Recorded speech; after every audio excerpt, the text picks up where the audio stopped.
ختاما، ما هو تقييمكم طبعا إلى مشاركتكم اليوم في هذه القرية؟ وطبعا قبل ذلك أحببت أن أؤكد طبعا التقييم لا يعني أنه ننفي أي طبعا تقرب أو رضا لله في أي عمل، ولكن التقييم بما الذي نقصده هو انطباعك الشخصي عن. طبعا أنا كان عندي مشاركات يمكن 4 إلى 5 مشاركات في هذه المنطقة الطيبة، أو الطيبة أهلها. الله يخليك. طيب أهلها وقلوبهم اللي يعني الإنسان تشوفه من شكله تعرف أن شنو ماهيته، شنو ذاته، يعني في حاسة حدس في الإنسان يعرف على أن فعلا في مناطق فيها أصالة، فيها تراث، فيها محبة. ومن ضمن هذه المناطق هي منطقة المالكية اللي لحد الآن محافظة عليه. يعني طيبتكم الله يسلمك، يعني تمر هذه الديرة تشوف مجالسها مفتوحة، شبابها مع بعض، وهذا شيء طيب. تروح الحين المناطق الثانية ماكو هذا الشيء. زين، هذا قبل لا نبتدي بانطباعي عن الموكب وموكبكم. الحمد لله هذه الليلة عجبني جدا جدا، حيث أن التجاوب واللطمة كانت يعني أسلوب اللطمة جميل، يعني ماخذ دوره، ما يكون فيها نعم، يعني كأنما اللطمة كانها لطمة استوديو مثل ما يقولون. والحمد لله كان التجاوب جميل جدا،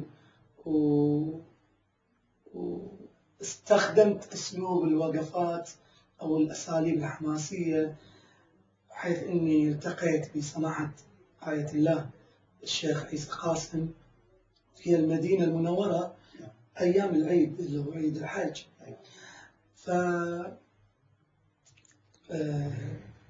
سلم علي وقبلت جبهته وإيده وقال لي: يا ولدي، هذا موكبكم، ونريد الموكب ما يمشي بأسلوب هزيل وساقط، نريد الموكب حماسي، نريد كلمة يا حسين بقوة تخرج، نريد أن يفعل الشارع العزائي في البحرين بأسلوب ثوري، وليس الثوري يقصد به سماحة الشيخ على أن الانقلاب يعني لا، هو الثوري بمعنى حماس، إخراج الكلمة بقوة وتفاعلها والتفاعل.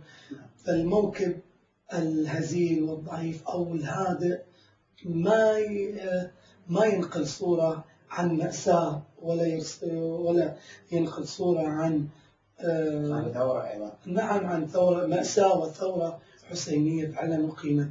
يعني الحسين ما يريد نضعاف، بالضبط ما يريد نضعاف. احنا نبكي ونسقط الدمعة، لا نسقط الدمعة زين على أن الحسين مسكين أو ذليل. الحسين بكينا عليه وهو مرفوع، هو ومن معه من الأنصار مرفوعين الجباه الحمد لله، ولكن بكينا على حقوقنا، وبكينا على ما يحدث على الشارع العام، خصوصا من أطفال يروعون ونساء، وفي مثلا كثير من المناطق الإسلامية مثل فلسطين ومثل العراق ومثل. والحسين لا يحتاج إلى بكائنا بقدر ما يحتاج إلى أن نبلور ما عمله الإمام الحسين للشارع العام، ليس للمسلمين فقط، للعالم أجمع. نرفع مظلومية الحسين حتى نرفع مظلوميتنا. الله، كلام جميل جدا ويحيى مع العقلية المتقدمة. عموما احنا في الحقيقة نرغب أن نطيل معك الحديث، ولكن نظرا لظروف صحتكم، نظرا لضيق الوقت، فنحن طبعا نعتذر في البداية لكم، ونعتذر الأخوة المشاهدين، ونتمنى إن شاء الله أن نلتقي مع ضيوف آخرين في هذا البرنامج عبر هذه القناة. نستودعكم الله، والسلام عليكم ورحمة الله وبركاته.